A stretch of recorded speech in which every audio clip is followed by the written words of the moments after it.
নমস্কার, আমি নিবেদিতা। শুধুই গল্প নিবেদিতা চ্যানেলের পক্ষ থেকে সবাইকে স্বাগত জানাই। অনুরোধ করি চ্যানেলটিকে সাবস্ক্রাইব করবেন। গল্পটি ভালো লাগলে লাইক ও শেয়ার করবেন। আমার আজকের গল্প বনফুলের দেওয়াল। আসুন গল্পটি শোনা যাক। টেলিফোনটা বেজে উঠল। বেশ আশ্চর্য হয়ে গেল শোভনলাল। তার ধারণা হয়েছিল টেলিফোনটাও খারাপ হয়ে গেছে। সে মাঠে বসেছিল। মাঠ থেকে শুনতে পাচ্ছিল টেলিফোনটা বাজছে। কে এ সময় টেলিফোন করছে? তার উঠতে ইচ্ছে হচ্ছিল না। ঘরের ভিতর ঢুকতে ভয়ও করছিল। এ সময় কে টেলিফোন করতে পারে? তাকে টেলিফোন করবার মতো কেই বা আছে এ শহরে? সুজাতার সঙ্গে টেলিফোনে কথা কইবার লোভেই সে অনেক খরচ করে ফোনটা নিয়েছে। ওই ফোনেই সুজাতার সঙ্গে সামান্য যা একটু যোগাযোগ হয় কচ্ছিত। তাও সুজাতা শতপ্রবৃত্ত হয়ে কখনো কথা বলে না। সুশোভন ফোন করলে তবে এসে ফোনটা ধরে। যখন কথা বলে তখন পাশে নাকি তার মা দাঁড়িয়ে থাকে। তবু তার কথা শোনা যায় তো। এইটুকুই শোভনলালের প্রাপ্তি। সুজাতার জন্যেই এই বিহারে এসে পড়ে আছে সে। সুজাতার কাছাকাছি আছে এই সান্ত্বনা। ফোনটা বেজেই চলেছে। হঠাৎ শোভনলালের মনে হলো সুজাতা ফোন করছে নাকি। কিন্তু সুজাতা নিজে থেকে কখনো ফোন করে না। তাছাড়া সে তো এখানে নেই, কাল মুঙ্গেরে গেছে। ফিরেছে কি এর মধ্যে? বলেছিল 7-8 দিন পরে ফিরবে। হয়তো ফিরেছে। শোভনলাল মাঠ থেকে উঠে ভিতরে গেল। ভিতরে যেতেই থেমে গেল ফোনটা। তবু তুলে নিল সে রিসিভারটা। হ্যালো, কে? কোনো সাড়া নেই। Hello hello. কোনো সাড়া নেই। রিসিভারটা নামিয়ে রেখে আবার মাঠে এসে বসল। সুজাতার কথাই ভাবতে লাগলো। ছেলেবেলা থেকে সুজাতার সঙ্গে আলাপ। বাল্যকালে একই স্কুলে পড়েছিল দুজনে। একসঙ্গে ম্যাট্রিকুলেশন পাশ করেছিল। তারপর সে কলেজে পড়বার জন্য কলকাতা চলে গেল। সুজাতাকে চিঠি লিখত সেখান থেকে। সুজাতা কি সেই চিঠিগুলি রেখে দিয়েছে এখনো? ফোনে একদিন বলেছিল পুড়িয়ে দিয়েছি। সুজাতার কয়েকখানা চিঠিও তার কাছে আছে। অতি সংযত সাধারণ চিঠি, কিন্তু তার মধ্যেই, ওই সহজ অনাড়ম্বর কথাগুলোর মধ্যেই শোভনলাল নতুন মানে খুঁজে পেত। সে কখনো লিখত না আমি ভালো আছি, লিখত আমার শরীরটা ভালো আছে। এর মধ্যে অনেক নিগূঢ় ইঙ্গিত পেত শোভনলাল। শরীরটা ভালো আছে মানে মনটা ভালো নেই। মন কেমন করছে এ কথা তো খোলাখুলি লেখা যায় না। লিখত আপনি কলকাতার কলেজে অনেক বন্ধুবান্ধব পেয়ে আনন্দেই আছেন নিশ্চয়ই। কখনো লেখেনি আমাকে বোধহয় ভুলেই গেছেন। ওটুকু উচ্চ থাকত। কিন্তু তা বুঝতে শোভনলালের অসুবিধা হতো না। সুজাতার অনুক্ত কথাগুলি বেশি অর্থ বহন করত শোভনলালের কাছে। শোভনলালের মনে হতো যেটুকু ও বলেনি সেটুকু যেন আরও ভালো করে বলা হয়েছে। বললে সব ফুরিয়ে যেত। না বলাতে অসীম অনন্তের পর্যায়ে গিয়ে পড়েছে সেটা। সীমা নেই, শেষ নেই। সুজাতার ছোট ছোট চিঠিগুলি কতবার যে পড়েছে শোভনলাল তার ঠিক নেই। প্রতিবারেই নতুন একটা অর্থ আবিষ্কার করেছে। একটা চিঠিতে লিখেছিল, পড়াশোনার কোনো ব্যাঘাত হচ্ছে না আশা করি। এর মধ্যে যে নীরব ব্যঙ্গটা ছিল তা খুব উপভোগ করেছিল শোভনলাল। সুজাতার চিন্তাতেই তন্ময় হয়ে গেল শোভনলাল।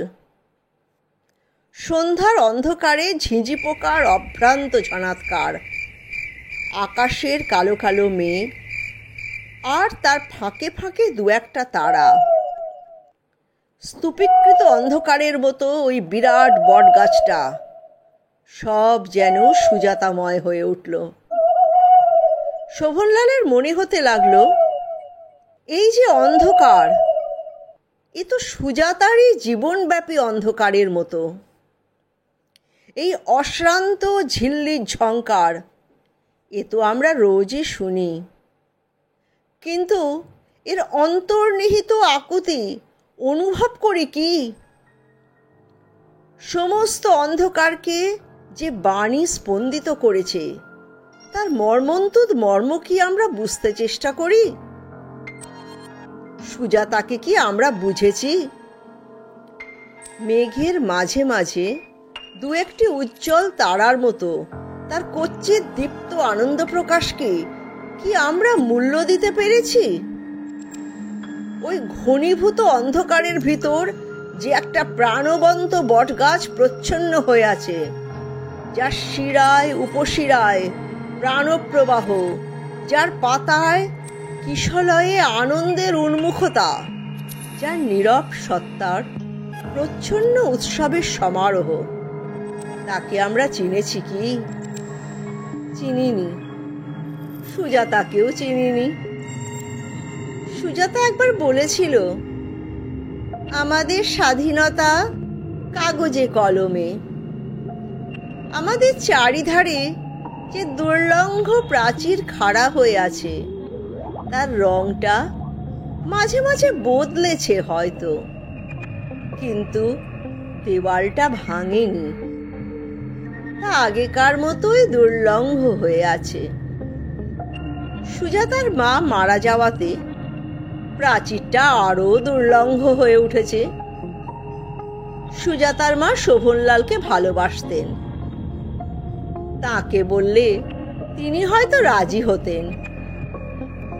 বৈদ্য ব্রাহ্মণী বিয়ে তো আজকাল কত হচ্ছে, কিন্তু তাকে বলবারই সুযোগ পায়নি শোভনলাল।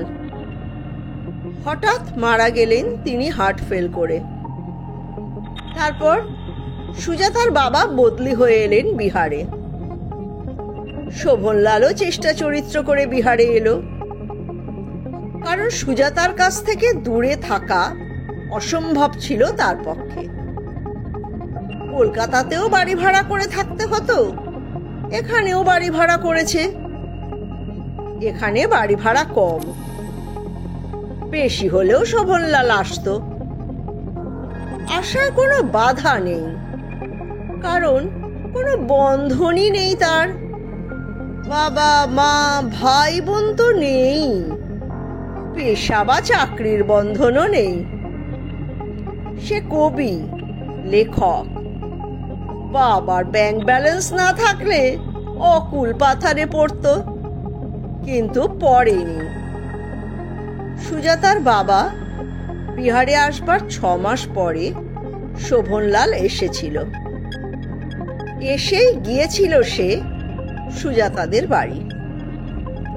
গিয়ে দেখলো সুজাতার বাবা বিয়ে করেছেন, আর বিয়ে করেছেন অমিতাকে। অমিতা শোভনলালের সহপাঠিনী ছিল। শুধু তাই নয়, তার প্রেমে পড়েছিল, তাকে বিয়ে করতে চেয়েছিল। অমিতার লেখা অনেক চিঠি অনেক দিন সে রেখে দিয়েছিল সুজাতাকে দেখাবে বলে, কিন্তু সে সুযোগ হয়নি, পুড়িয়ে দিয়েছে চিঠিগুলো। সেই অমিতা যে সুজাতার সৎমা এবং অভিভাবিকা হয়ে দাঁড়াবে, তা কে কল্পনা করেছিল? এখানে এসে প্রথমে যখন সে সুজাতার বাড়ি গিয়েছিল, তখন অমিতাকে দেখে চমকে উঠেছিল। অমিতাও উঠেছিল, কিন্তু বাইরে সে ভাব প্রকাশ করেনি। শোভনলালকে দেখে আধ ঘোমটা দিয়ে ভিতরের দিকে চলে গিয়েছিল সে, যেন চেনে না, যেন কখনোই দেখেনি। শোভনলালও আর বেশিক্ষণ থাকতে পারেনি সেখানে। সুজাতার বাবার কাছে বিয়ের প্রস্তাবটা সে করেছিল পত্রযোগে। যে উত্তরটা এসেছিল তা এখনো মনে আছে শোভনলালের। প্রিয় শোভনলাল, তুমি শিক্ষিত, তোমার নিকট এ পত্র প্রত্যাশা করি নাই। তোমাকে নিজের ছেলের মতো স্নেহ করি। সুজাতাকেও তুমি নিজের ভগ্নীর মতো দেখিবে, ইহাই প্রত্যাশা করিয়াছিলাম। তাছাড়া সুজাতা ব্রাহ্মণ কন্যা, তুমি বৈদ্য। বৈদ্যরা নিজেদের আজকাল ব্রাহ্মণ বলিয়া প্রমাণ করিবার চেষ্টা করিতেছেন, কিন্তু সমাজে এখনো তাহা স্বীকৃত হয় নাই। সুজাতার মা যদিও তাহার সৎ মা, কিন্তু সে প্রকৃতই তাহার হিতাকাঙ্ক্ষিনী। সে এ বিবাহে কিছুতেই রাজি হইবে না। তাহাকে তোমার পত্র দেখাইয়াছিলাম। সে বলিল, যদি এ বিবাহ দাও, আমি বাড়ি ছাড়িয়া চলিয়া যাইব। সুজাতার মা আর একটা কথাও বলিয়াছে, তোমার মনের ভাব যখন এইরূপ, তখন তোমার আমাদের বাড়িতে না আসাই ভালো। আমার আশীর্বাদ জানিবে। ভগবান তোমাকে সুমতি দিন। ইতি আশীর্বাদক শ্রী হরানন্দ চট্টোপাধ্যায়। সত্যি প্রাচীরটা দুর্লঙ্ঘ। অমিতার সাথে আরো দুর্লঙ্ঘ হয়ে উঠেছে। অমিতা যে কেন এত হিতাকাঙ্ক্ষিনী হয়েছে তা শোভনলালের বুঝতে দেরি হয়নি।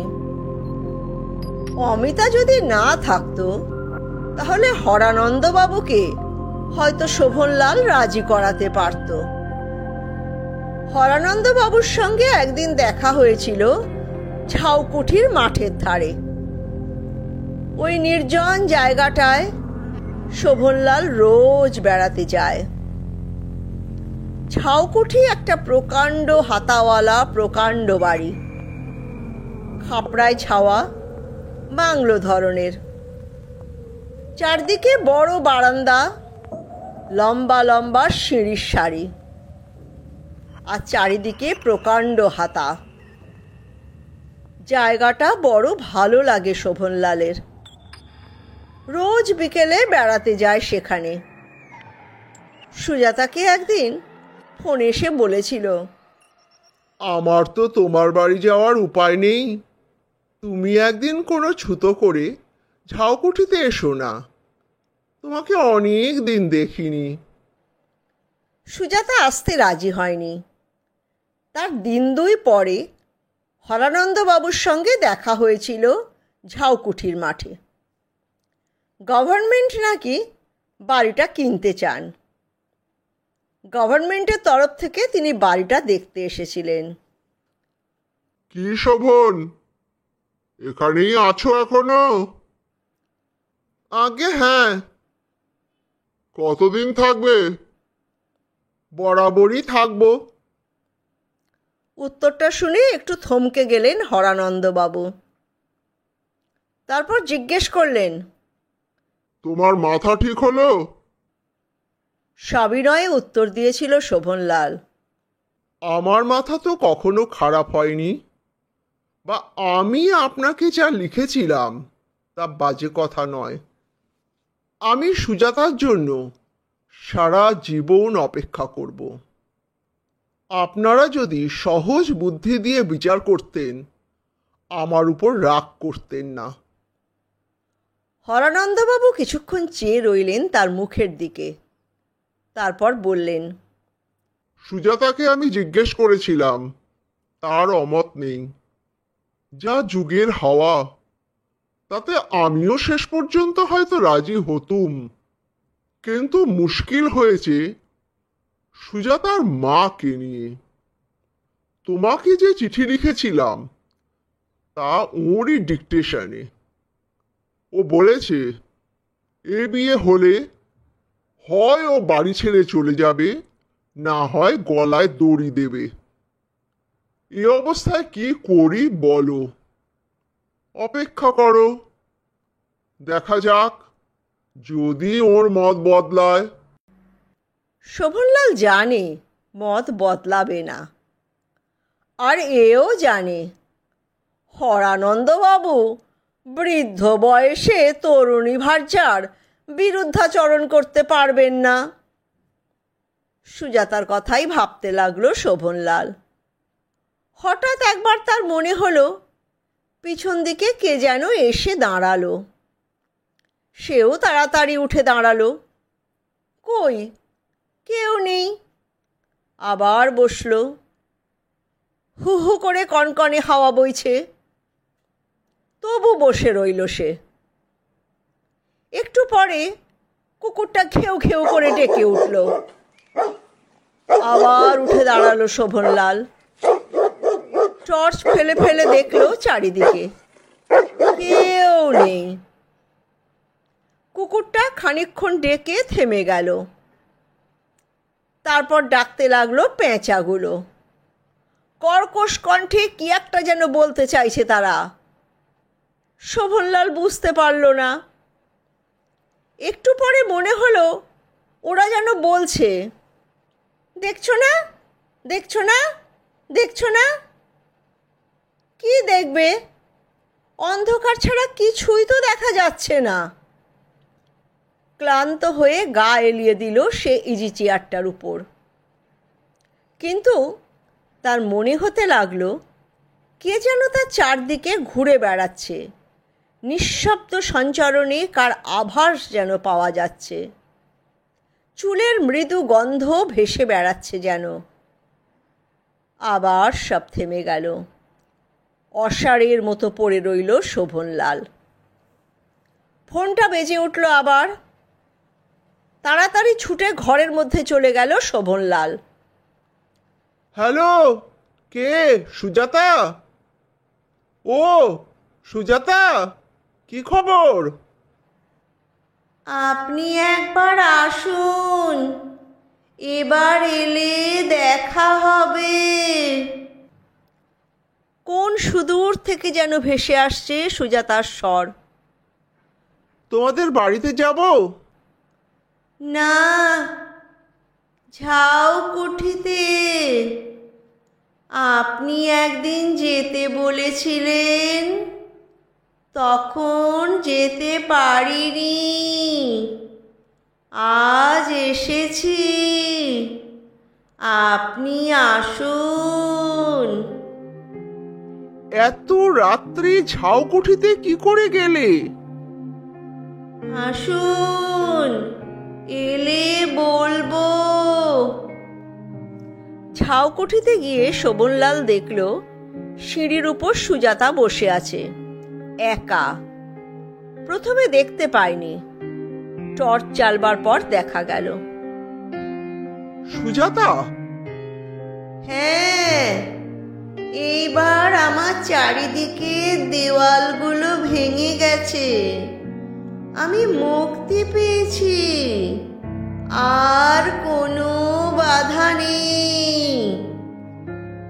টর্চের আলোতে শোভনলাল দেখতে পেল সুজাতার চোখে মুখে আনন্দ ফুটে উঠেছে। মুক্তি পেয়েছো মানে? মুঙ্গেরে গিয়েছিলাম, একটু আগে মারা গেছি বাড়ি চাপা পড়ে। এখানে ভূমিকম্প হয়নি? হয়েছিল। আপনি তাহলে? না, আমার কিছু হয়নি, আমি বেঁচে আছি। তাহলে তো আপনার দেওয়াল ভাঙেনি। আমরা তাহলে মিলবো কি করে? হাত দুটো বাড়িয়ে দিল সুজাতা। শোভনলাল ধরতে গেল, কিন্তু ধরা গেল না। সব হাওয়া, সুজাতা অশরীরী। আমরা তাহলে মিলবো কি করে? আমার সব দেওয়াল তো ভেঙে গেছে, কিন্তু আপনার তো ভাঙেনি। মিলবো কি করে? মিলবো কি করে?